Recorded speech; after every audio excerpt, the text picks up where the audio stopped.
Shalom Bapak Ibu dan saudara yang kasih Tuhan. Mari kita memulai akhir pekan ini dengan membaca serta merenungkan firman Tuhan. Kita akan membaca Bilangan pasal yang kedua. Tuhan berfirman kepada Musa dan Harun, orang Israel harus berkemah masing-masing dengan panji kesatuannya menurut lambang kaum keluarganya. Mereka harus berkemah di sekeliling kemah pertemuan, agak jauh dari sana. Yang berkemah di sebelah timur di arah matahari terbit ialah panji kesatuan tentara Yehuda menurut pasukan-pasukan mereka. Pemimpin Bani Yehuda ialah Nahason bin Aminadab. Pasukannya terdiri dari 74.600 orang. Yang berkemah di dekatnya ialah suku Isakar. Pemimpin Bani Isakar ialah Netaneel bin Zuar. Pasukannya terdiri dari 54.400 orang. Kemudian suku Zebulon. Pemimpin Bani Zebulon ialah Eliab bin Helon. Pasukannya terdiri dari 57.400 orang. Jumlah orang yang dicatat sebagai tentara Yehuda menurut pasukan-pasukan mereka 186.400 orang. Merekalah yang berangkat lebih dahulu. Panji kesatuan tentara Ruben ada di sebelah selatan, menurut pasukan-pasukan mereka. Pemimpin Bani Ruben ialah Elizur bin Shedeur. Pasukannya terdiri dari 46.500 orang. Yang berkemah di dekatnya ialah suku Simeon. Pemimpin Bani Simeon ialah Selumiel bin Zuri Shaddai. Pasukannya terdiri dari 59.300 orang. Kemudian suku Gad. Pemimpin Bani Gad ialah Elyasaf bin Rehuel. Pasukannya terdiri dari 45.650 orang. Jumlah orang yang dicatat sebagai tentara Ruben menurut pasukan-pasukan mereka 151.450 orang. Merekalah yang nomor 2 berangkat. Sesudah itu kemah pertemuan dan tentara orang Lewi berangkat di tengah-tengah tentara yang lain itu. Sama seperti mereka berkemah, demikianlah juga mereka berangkat, masing-masing di tempatnya menurut panji kesatuan mereka. Panji kesatuan tentara Efraim menurut pasukan-pasukan mereka ada di sebelah barat. Pemimpin Bani Efraim ialah Elisama bin Amihud. Pasukannya terdiri dari 40.500 orang. Di dekatnya ialah suku Manasye. Pemimpin Bani Manasye ialah Gamaliel bin Pedazur. Pasukannya terdiri dari 32.200 orang. Kemudian suku Benyamin. Pemimpin Bani Benyamin ialah Abidan bin Gideoni. Pasukannya terdiri dari 35.400 orang. Jumlah orang yang dicatat sebagai tentara Efraim menurut pasukan-pasukan mereka 108.100 orang. Merekalah yang nomor 3 berangkat. Panji kesatuan tentara Dan ada di sebelah utara menurut pasukan-pasukan mereka. Pemimpin Bani Dan ialah Ahiezer bin Amishadai. Pasukannya terdiri dari 62.700 orang. Di dekatnya berkemah suku Asyer. Pemimpin Bani Asyer ialah Pagiel bin Okran. Pasukannya terdiri dari 41.500 orang. Kemudian suku Naftali. Pemimpin Bani Naftali ialah Ahira bin Enan. Pasukannya terdiri dari 53.400 orang. Jumlah orang yang dicatat sebagai tentara Dan 157.600 orang. Merekalah yang terakhir berangkat menurut panji kesatuan mereka.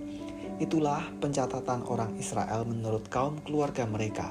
Jumlah orang yang dicatat dalam laskar-laskar dengan pasukan-pasukannya ada 603.550 orang. Tetapi orang Lewi tidak turut dicatat bersama-sama dengan orang Israel, seperti yang diperintahkan Tuhan kepada Musa. Orang Israel pun melakukan tepat seperti yang diperintahkan Tuhan kepada Musa.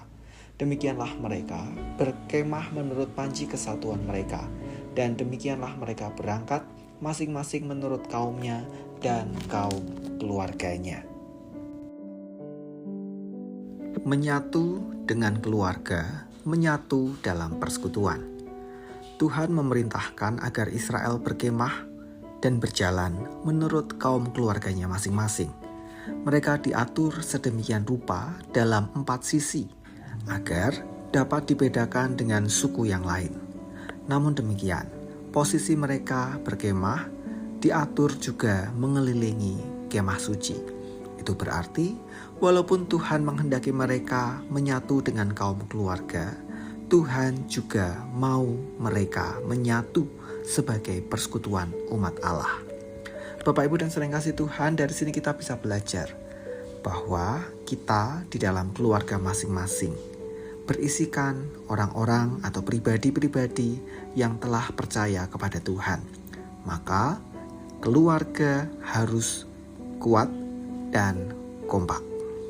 Keluarga yang jelas dengan identitasnya, menghidupi nilai-nilai baik berdasarkan firman Tuhan dan bertumbuh dalam iman kepada Kristus.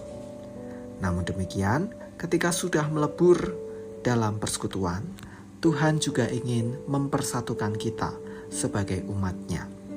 Maka jika kita merenungkan, gereja adalah persekutuan keluarga-keluarga.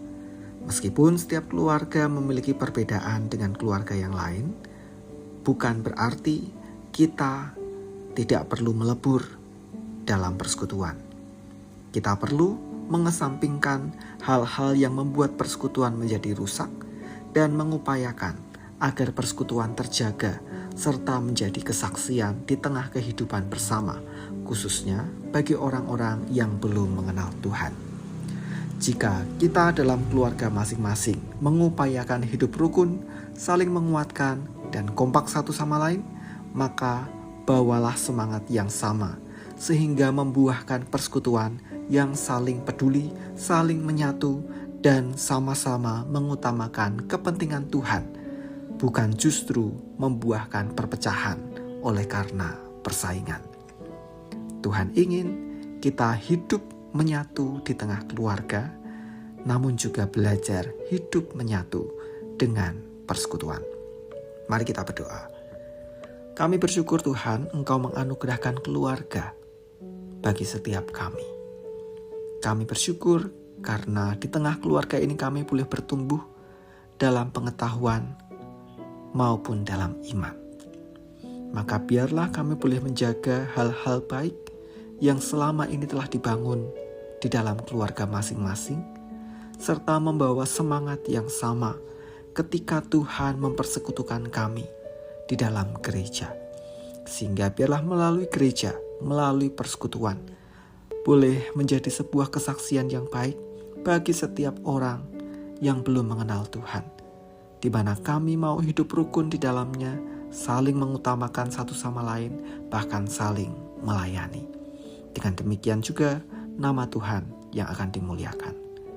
Kami menyerahkan akhir pekan kami ya Tuhan, kiranya Engkau menyertai, melindungi, dan memberkati setiap kami. Di dalam nama Tuhan kami Yesus Kristus kami berdoa. Amin.